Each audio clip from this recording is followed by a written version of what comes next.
Self-aggrandizement. That's the nothing personal word of the day. Why would I choose that? Because that's exactly how to describe Steven Strasburg and Scott Boras. Self-aggrandizement means when you exaggerate your own importance or your own power. Word came out after he signed his 7-year, $245 million deal that a very specific request was made by Strasburg before he would agree to sign with the Nationals. That request, he wanted Nationals Park to stay open all year long so he could work out even during the winter.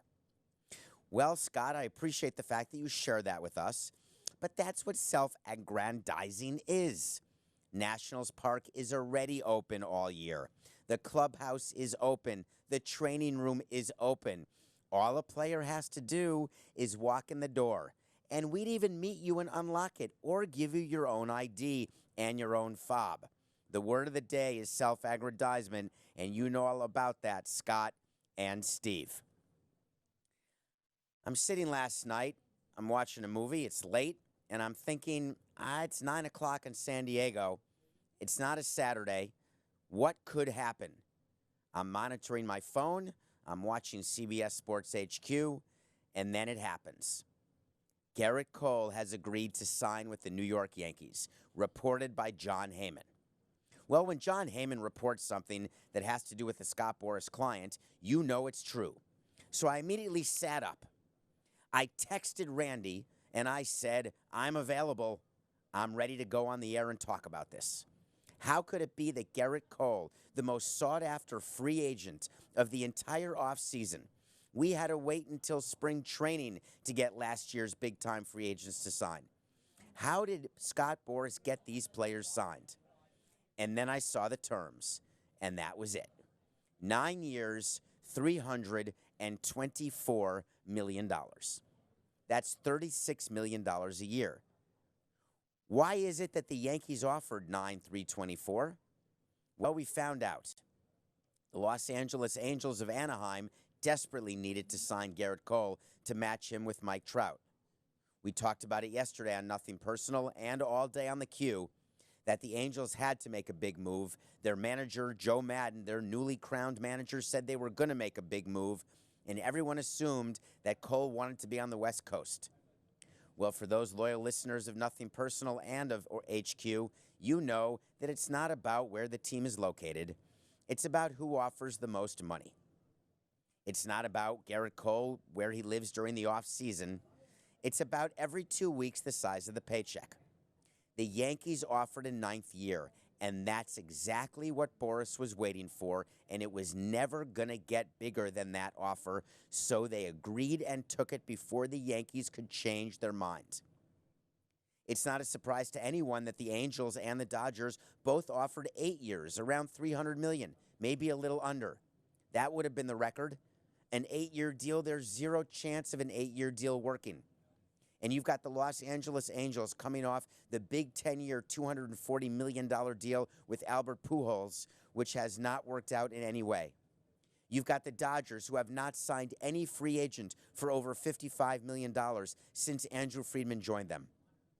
Yet both were willing to go to $300 million to get an ace, because they both need an ace. But the Yankees needed him more. You want to talk about the perfect storm for a player?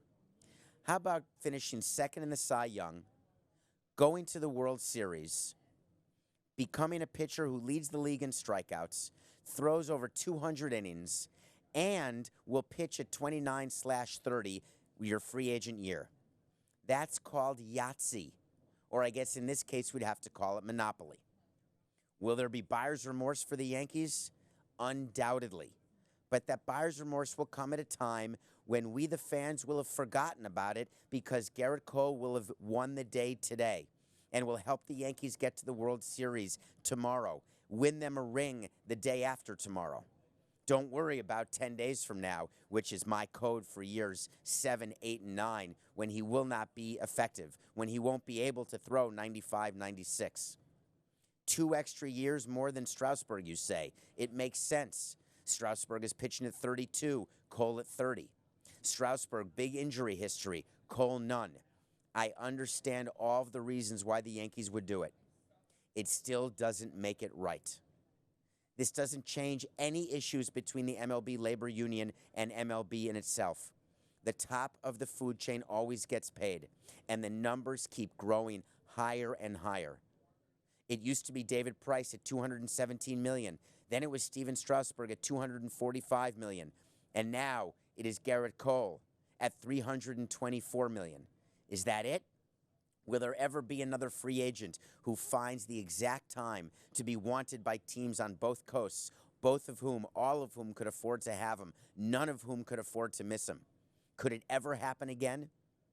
I spent 18 years telling myself that this moment was a moment that would never happen again. This player, we've got to get him. This catcher, this pitcher, this position player, this manager, now. In baseball and in all sports, when you run a team, you are taught to think about now. That's what you're paid to do, to satiate the fans' interest in winning, to satiate your owner's interest in accruing rings and revenue and asset appreciation. You are taught not to put deferrals on the books, not to overpay for players. But then you get during the winter meetings, you read rumors, you read on Twitter, you read on blogs, all the teams who are interested. And owners suffer from something that they don't even know what it stands for. It's called FOMO. Every single owner reads every single rumor and suffers from FOMO, fear of missing out. Except I say FOMO stands for something else. It's a fear of owners making other decisions. That'd be FOMO'd. Because if the Yankees had lost Gerrit Cole, what would the scenario be? They've spent a ton of money on pitching, on position players, signing free agents, payrolls that exceed the luxury tax. Yet somehow they would be looked at by the fan base as a failure for not securing Gerrit Cole? You don't think that the Steinbrenner family felt that? You don't think the Steinbrenner family felt that the articles being written were that the Yankees had not made the World Series in the last decade, and that was the first decade since the 1910s?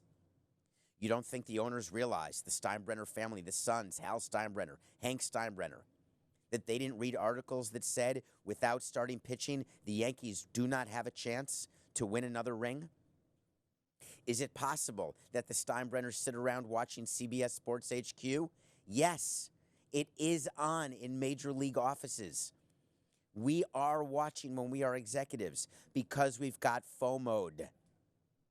So the Yankees stepped up and they hit the ask. There's no way that Boris expected 9 years for Gerrit Cole. There's no way a 9-year deal can work out. So from a financial standpoint, this is not a $36 million deal, folks. The Yankees look at this as about a $70 million deal. They're going to pay Cole, in their mind, $70 million times about 5 years, because that's the most they can hope for through his age 34 to 35 season, that he has a chance to replicate what he did for the Astros last season. In a shocking display of course this happened, the Red Sox are now looking to trade David Price. We've talked about this a little bit on the Q, but let's give you an inside look into what happens in the Boston Red Sox room as they're in the winter meetings watching the Yankees sign Gerrit Cole. As they know they've got to lower their payroll below the luxury tax threshold. As they know they just hired Chaim Bloom, who comes from Tampa, in order to help run the Red Sox the way the Rays were run, much like the Dodgers are run by Andrew Friedman, who also comes from Tampa. Not a coincidence. So David Price signed what at the time was the largest deal in history for a pitcher free agent, 7-17. Do you all remember what went on in Beantown when that was signed before the 2016 season? I do. Celebration. It was celebrating the good times. It was like Kool and the gang were there, excited. Except no one thought about 7 years. They were thinking about 2016 when David Price threw 230 innings in his first year as a Red Sox player. But what happened after that? when he threw 74 innings and then 176 and then 107. David Price has not been close to the top pitcher in baseball. He had something very important, though. He did what CC Sabathia did in New York. He got the ring. If you get the ring, it makes it all worth it. Except now, when the Red Sox ring is in the rearview mirror. That was 17. They couldn't repeat. And then they realized that they don't have enough to actually stick with the Yankees. They may not even have enough to stick with the Rays. The question is, are they going to trade Mookie Betts or David Price? They would trade David Price to any one of the 29 other teams right now if anyone would pay David Price's remaining salary. But nobody's going to do that, because if David Price were a free agent right now, you think he'd be getting $96 million over 3 years? Mark to market, David Price would get approximately, at best, 54 over 3. At best, an $18 million pitcher. That means that in order for the Red Sox to trade him, they're going to have to send about $42 million to the team which acquires David Price. Why is it worth it? Because even that amount of savings to a big market team like Boston that gets them and inches them closer to below the luxury tax threshold, even that is enough. So the Red Sox trading Price, that is where the Yankees will be as they hold on to Gerrit Cole in year 6, 7, 8, 9 when they figure out how to pay him down. Do you think that Arizona Diamondbacks paid down Zach Greinke? They did when they moved him to Houston. This happens over and over again. The excitement that we have during the winter when these players get signed dissipates slowly over time the way your car depreciates after you drive it off the lot. Eventually, it ends up in the scrap heap. And that's what happens to every player as they get older. They carbon date themselves down. They never hit zero, but eventually the return becomes non-existent. So we have a situation, two things are going on at the winter meetings that were announced today. One was a rumor, one was an actual scientific study. The first one is the San Diego Padres. I want to tell the story of the Padres because it fascinates me. They are an interesting franchise. Do you remember when they brought in A.J. Preller, their GM, their general manager, and they signed all these big free agents? They had James Shields. They brought in Craig Kimbrell. And they were looked at as the team to beat. Everyone was super excited. And then they were terrible. They traded them all away. And they started over. And then they signed more players for more money. Eric Hosmer, Will Myers, Manny Machado. They built up their farm system. Everyone was super excited. And then they weren't good again. Well, now it seems the Padres are back at it. Reports out of the winter meetings are that they're going to have a huge, huge offseason, very active. Lots of trades, lots of signings. Why are the Padres doing this? It all goes back to the owner. His name is Ron Fowler. Ron Fowler, who I've known since he got into the game, is one of the nicest people and smartest people you'll meet in baseball. He actually was at the negotiating table, the last collective bargaining agreement, and he's the type of guy when he sits at a table, he looks really calm. And he's sort of... He's my size. He weighs more than I do. For those not watching, I'm small. And Ron Fowler is sort of more round than I am. But he just has this easygoing way about him. But then all of a sudden he'll open his mouth and out will come something where your head will explode. Because it will be brilliance masked with agenda. And that's what he does, and that's how he succeeds. Well, this offseason, he said, if we don't win in 2020, heads are going to roll, and it could even be mine. Well, my head exploded when he said that because, of course, his head will never roll. He is the owner of the team. Owners don't get fired. The heads who are going to roll are the GM, A.J. Preller. They already fired the manager, Andy Green, so of course they're going to be dizzying active. They better be, because if they're not in the playoff hunt in September, you will see significant changes in San Diego. So in the winter meetings, that happened, that's sort of rumored. But then something happened that was real that we have to talk about because I can't even imagine how fascinating this is to me. Have you heard of juiced baseballs? Well, here's how it works inside Major League Baseball. You've got the commissioner, and his name is Rob Manfred. You have a bunch of very smart people, and they also read media because the PR department, led by Pat Courtney, they give clips to everybody. Clips are like articles. They literally print out clips and email them and give them to be read. Well, there's been a lot of talk in the last season about juiced balls. The pitchers, just outright led by Justin Verlander, complained that for whatever reason, home runs were flying out of baseball parks as though the big league players were juiced again. It reminded them of the steroid days. Anytime MLB hears steroids, they go into a complete panic, almost like rigor mortis sets in. And they go to their knee-jerk reaction, which is, let's commission a study. So MLB hired a bunch of scientists and doctors to study the ball and figure out whether or not, in fact, the ball was juiced. Now, the funny part is this is the second time in about 5 years that they've commissioned such a study. But what was interesting is they decided to release the study now. And don't think that's an accident. Any study that's released by Major League Baseball, we plan the exact day, the exact moment, and to the exact reporter, we're going to leak the story, and then when we are going to give the full story out to the whole media. It is completely calculated. And the study's not a surprise to us. We see the study first, we read the study, we decide whether we agree with it, we come up with PR statements and thoughts, we come up with an announcement, we tell the scientists and the doctors what to say. It becomes a completely manufactured event, as it should be. It's not just baseball, folks. Football, you think they don't know the results when they do internal investigations before they announce it? Of course they do. So MLB did this study because they needed to prove that they were not juicing the balls. And of course, people around the sport who are sort of fans and just sort of interested in a juicy story, they think, what does it mean to have a juiced baseball? Do you actually take a syringe and put a syringe into a baseball and fill it with steroids? Like, can you imagine Barry Bonds just sitting there putting syringes into baseballs day after day, baseball after baseball? No, I can't. That's not what it actually means.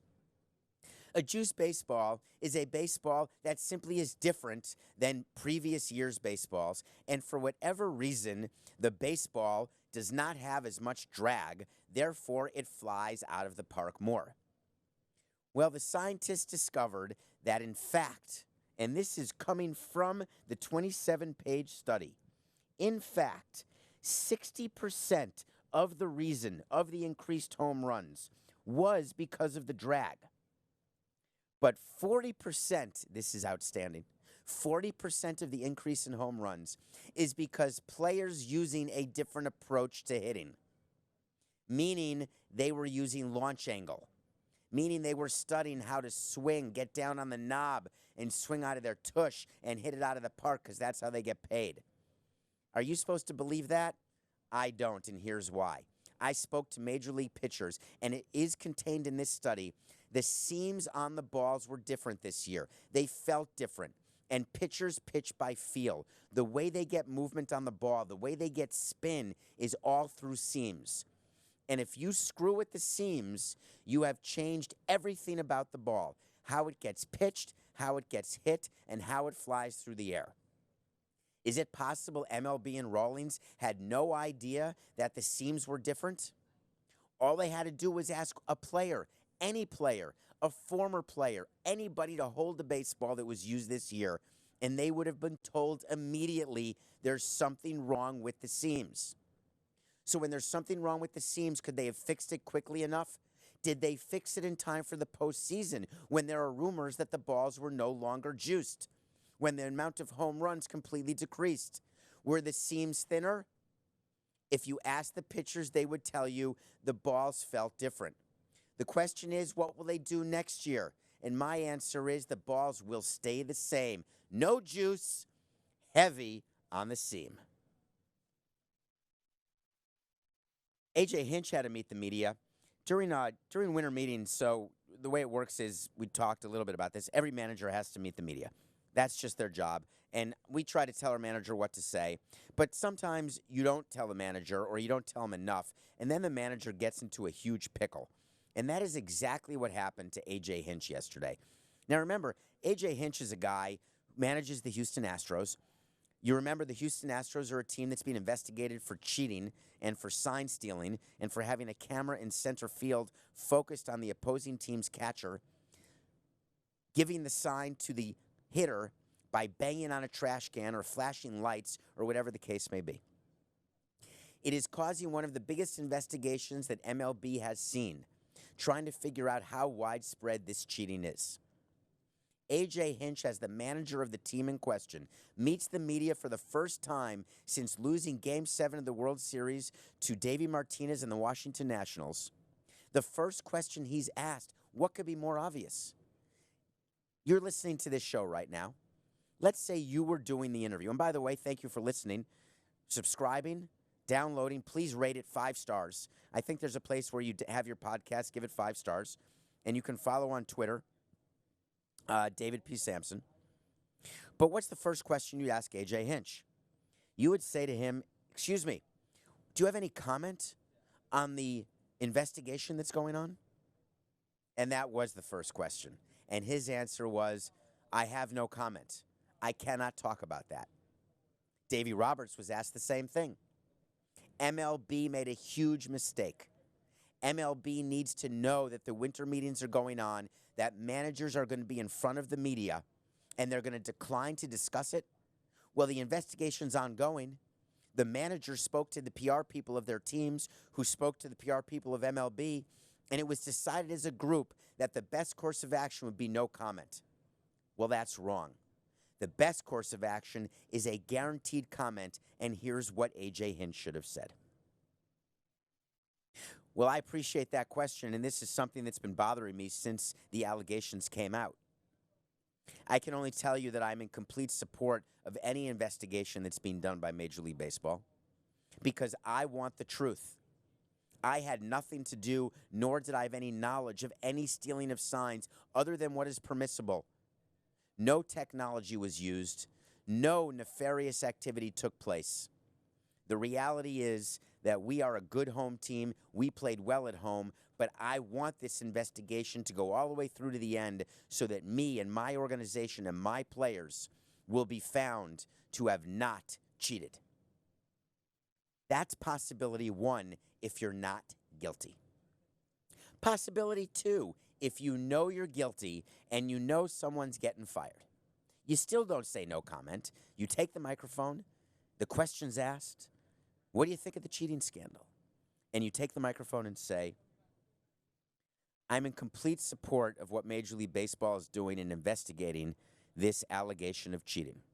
Whatever the investigation turns up, I assure you that both I and the Astros will fully put the weight of our organization behind and make sure that those responsible will be held to the highest possible standards of ethical codes, because integrity of this game matters more than anything else.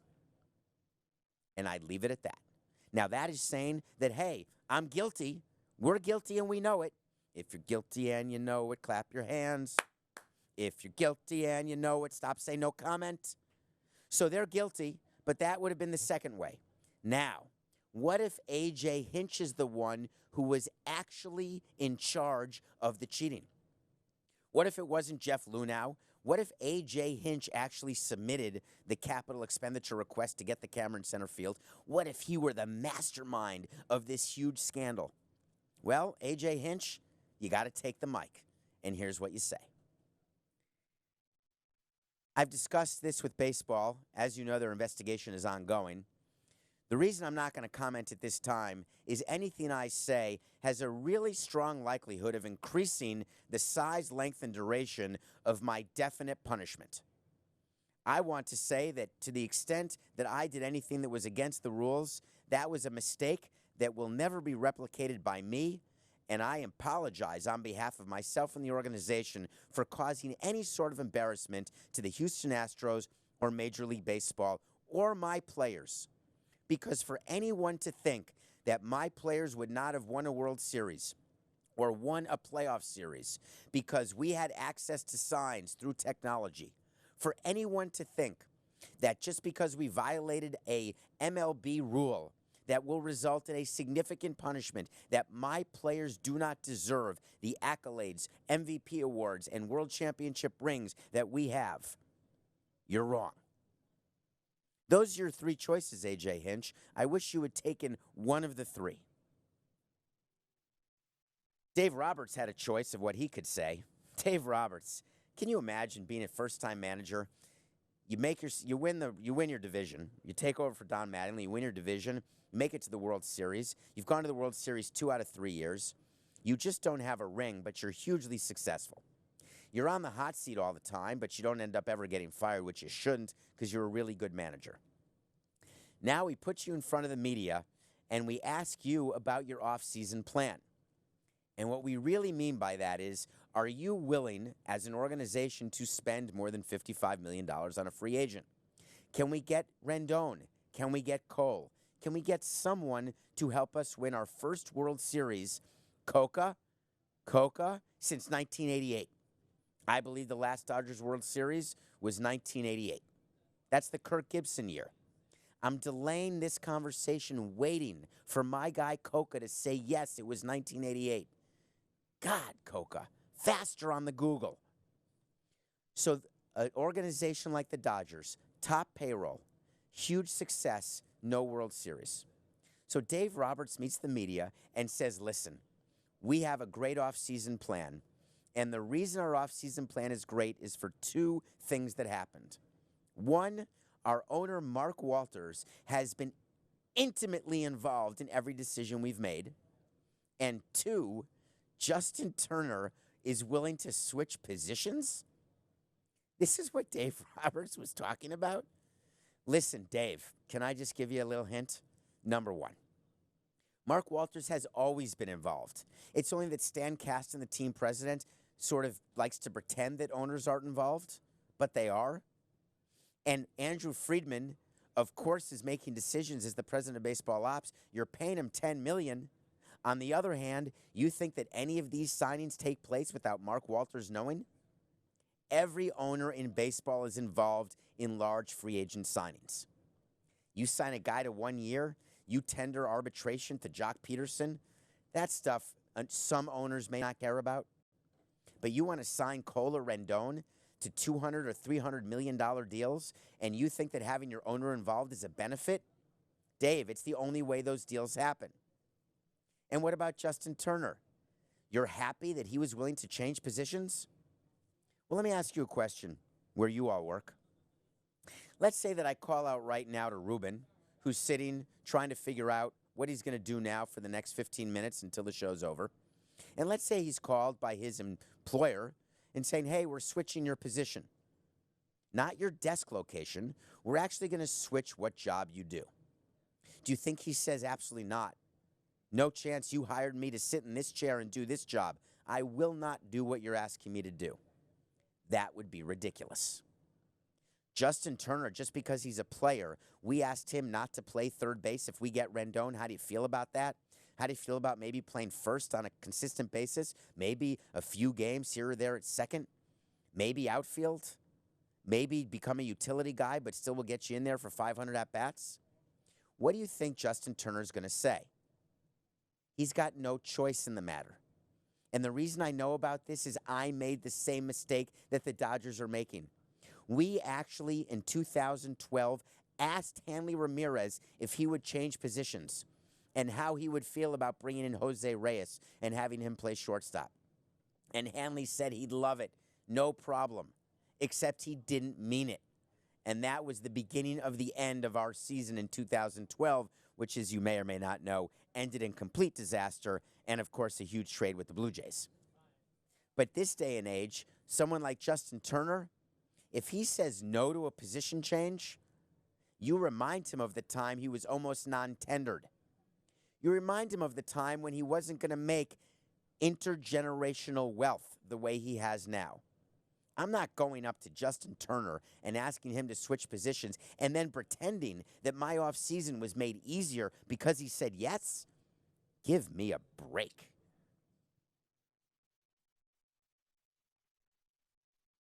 Stu Sternberg did something. There's a lot of baseball. We're going to get to some football, little soccer actually. But I have to talk about Stu Sternberg, who is the owner of the Tampa Bay Rays. He's a man who I greatly respect. We've talked about his stadium situation. We've talked about the mayor of the city of St. Petersburg and how they won't allow a split city situation. Well, Stu Sternberg met the media and said something that can't be true, and I'll tell you why. Stu Sternberg was asked about Montreal. Montreal is a city I know very well. I worked there for 2 years. You know that. And the plan is that they want to spend half the year in Tampa and half the year in Montreal. It's a plan that has zero chance of happening, less than zero. It's not even good enough to be a wait to see.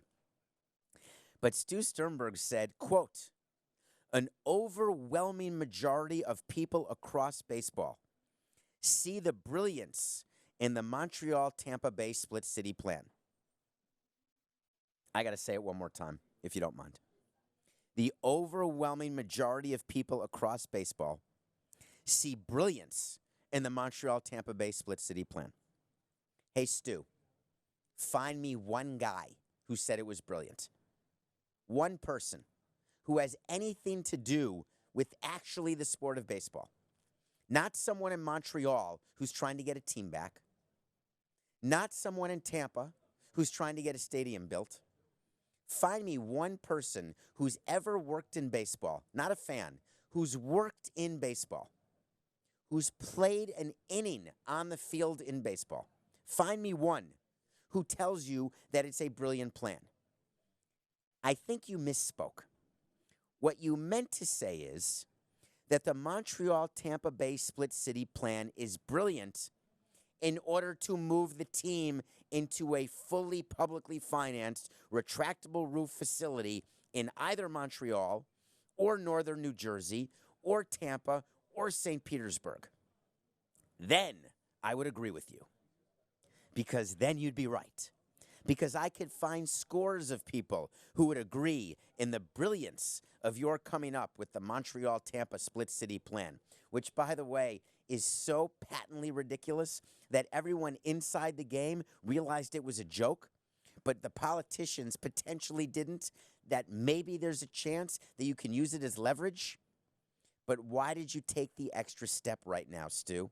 Why did you say that everyone within baseball sees the brilliance of the split city plan? Finish the sentence. That's why it's so misleading when owners and players and people speak to the media, because we are trying to manipulate you. We are using words that are exactly perfectly chosen. I would spend hours a day, literally hours a day, looking at quotes in press releases, thinking about messaging to the media, thinking about ways to manipulate what I wanted to say and what I wanted you to hear and what I wanted you to read. And the reason that it's so important to manipulate is that I need to control your narrative. Now we're together. On this podcast, I do this. On this show, I'm here for you. I'm talking about topics that you're interested in. This was a topic that actually came to me from you. We call it So You Want to Talk to Samson. I like that because that's from a movie called Half Baked. And you send me a DM to my Twitter at David P. Samson. And I love talking about these things because I want to know what interests you. But when I was in the game as a team president, I didn't care what interested you. I cared what I wanted you to hear. I cared what I wanted you to think. And I cared about how I would manipulate what you would hear and what you would think. That's my job as president of a Major League Baseball team or any organization. My job as host of Nothing Personal is exactly the opposite. It's to take what people in sports are saying and give you the truth and decode it and tell you what they should have done, what they should have said, but what they couldn't say and what they couldn't do. And this Stu Sternberg is an exact example of why Nothing Personal, to me, is the best 45 minutes of my day, and I hope of your day too. One of the things that I love to do every day for this show is I get to review a different movie or a different show. Today I'm reviewing a show called Late Night. Late Night is a movie starring Emma Thompson. Emma Thompson is not an ordinary actress. If you've seen Love Actually, I could do a whole list of top 5 Emma Thompson movies. Love Actually, Saving Mr. Banks comes to mind. She was in Sense and Sensibility. One of my favorites was Stranger Than Fiction with Will Ferrell. Late Night is a phenomenal turn by Emma Thompson, who was nominated for a Golden Globe for her performance. It's a show about an aging, washed-up late-night TV show host. All right, stop with the jokes. I'm not old, and I haven't done this long enough to be washed up. But she's washed up. She's lost her audience. I'm still gaining mine. And they're trying to get rid of her. And she has only male writers around helping her. She will not work with women. Now, that would be offensive in this day and age if this movie weren't written by and starring Mindy Kaling. You may know her from The Office. Yes, very well known, very talented. She wrote this movie and stars in it. And she loves the host, late night host, and she wants to work for her and gets a job as one of her writers. And this is a movie about how she enters the 21st century and how the show gets saved by embracing what a woman writer can bring to a show and what it means to let your guard down to your audience. We did it a little bit yesterday. I try to do it every show, trying to let you get a little piece of me, get you to know me a little better, what's real and genuine. Well, Emma Thompson in this movie, you see over the course of the 2 hours, she opens up and her audience embraces her. She combines with Mindy Kaling after a lot of ups and downs, and the show ends up a success. No spoiler alert, but the reason you should see the movie is that if you want to see a perfectly written script with a wonderful performance by Emma Thompson, you've come to the right place. Go see Late Night. Megan Rapinoe. Why would I get to talk about Megan Rapinoe? Because she won the Sportsperson of the Year. This was a big deal. Sports Illustrated, when they name a Sportsperson of the Year, this is before Sports Illustrated became solely online and a little bit irrelevant and all of the craziness when they were sold and no one would buy them. And then the price was way lower than everyone thought. When you're the Sports Illustrated Sportsperson of the Year, we would wait with bated breath for that issue. Read that article. That's back when we could read an article more than sort of 1,000 words. And we'd be super excited about it. Well, this year, Megan Rapinoe was named the Sports Illustrated Sportsperson of the Year award. Why is it noteworthy? Because she is only the 4th woman in history to win the award alone, to stand on stage alone as the winner. Mary Decker, Billie Jean King, Chris Evert, and now Megan Rapinoe. That was from memory. Someone's testing me on that. Someone's checking on it, but I'm pretty sure I'm right. Evert, King, Decker, Megan Rapinoe. So what happened? Why is this on the show today? Because Megan Rapinoe did something that bothers me. I love the fact that she stands up for women's rights. I love the fact that she represents and stands up for the LGBTQ community. I love the fact that she's outspoken. I love the fact that she celebrates goals by going into a corner, raising her arms, and having the world focus on her. I'm in on the whole thing. What I don't love is when you win the Sportsperson of the Year, you then end up, it was not Billie Jean King? Who was it? It was Serena Williams. Okay, Serena Williams, Chris Evert, Mary Decker, Megan Rapinoe. Thank you, Coca. You could have said that to me earlier when I was listing them off, right? Instead of waiting till I'm past it and then somehow giving me the name that I was wrong. But of course, I'm going to correct myself in the middle and then potentially lose my train of thought, which I haven't done here. Megan Rapinoe gets the award, gets on stage. It's a huge gala. It's sponsored by Sports Illustrated. It's for the Sports Illustrated Sportsperson of the Year, and she stands up and criticizes Sports Illustrated. She actually stands up and gives a quote basically saying she accepts her award and says, "How can I be the 4th woman in 60 years to be worthy of this award?" I don't think so. That's part of her acceptance speech?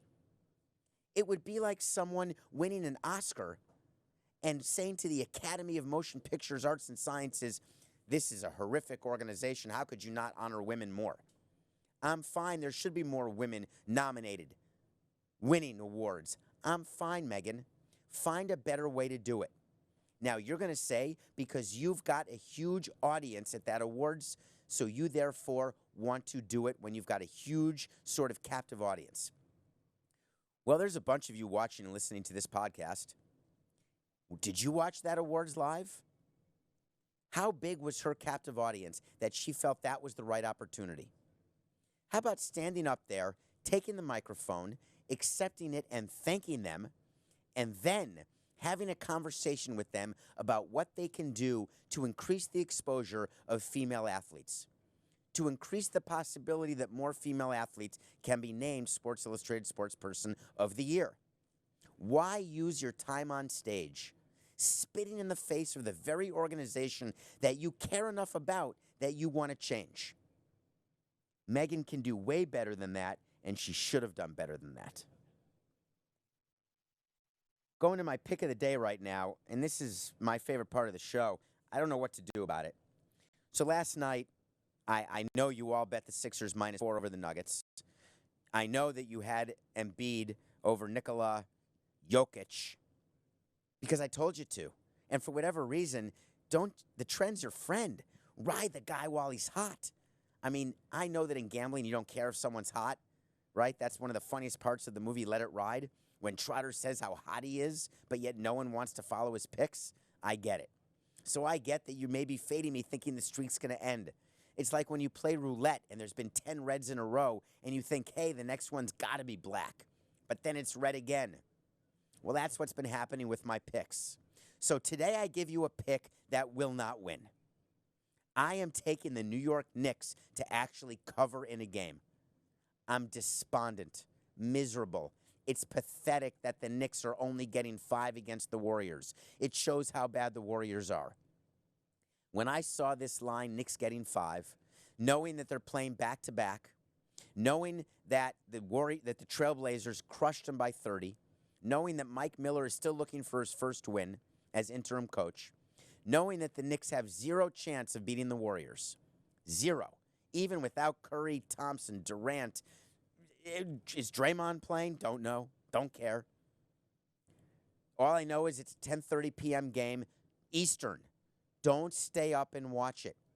Get some sleep or watch Late Night or watch Marriage Story or watch The Kaminsky Method or Schitt's Creek. Don't watch me lose this bet. Knicks +5. You better take it. This is a very important wait to see update. You know what we do with wait to see, right? When we get them right, when we get them wrong, we tell you. Well, last night was big because I got one wait to see right and one wait to see wrong.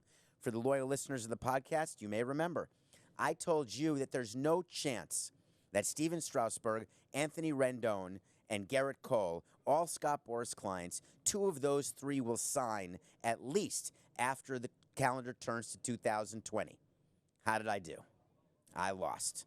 Shockingly, Cole, Strasburg, both are going to sign before 2020. Now, I could tell you that they have not officially signed their actual contract. So I could use semantics to tell you that I have another victory for wait and see, but I'm not that guy. I lost. These deals were announced before 20. But I did win one, the easiest one of all. Gerrit Cole, do you remember that wait to see? That Gerrit Cole would get over $200 million. God, I totally snowed you guys. You should have made me say $300 million. And I no chance would have said it, and it would have caused me to lose. Well, I'm saying it. I only had over 200. That's a wait to see victory. My wait to see today is a little tougher. I read yesterday that Joe Burrow is flying into New York to have the Heisman Trophy given to him, and I figured that makes sense. He's flying in alone, and for whatever reason, I was told that actually Young, Hurts, Fields, there's 3 other guys flying into New York. Why exactly are you flying into New York when it's a guaranteed loss? It's almost like someone not named Trout or Bregman flying in to see if they won the American League MVP. So my wait to see is not that Joe Burrow will win the Heisman. That's too easy, and I respect you too much. My wait to see is that Joe Burrow rewrites the record book. Joe Burrow will win the Heisman Trophy by the greatest margin in the history of the Heisman, and he will gain the greatest percentage voting of anybody, taking Orenthal James Simpson out of the record book. It's about time to get O.J. Simpson out of the record book. Yes, he's in it as a Heisman Trophy winner, but not anymore. Joe Burrow will be the greatest Heisman winner by percentage and margin in history. And if you don't believe me, then you must never listen to me. It's always just about business. It's nothing personal.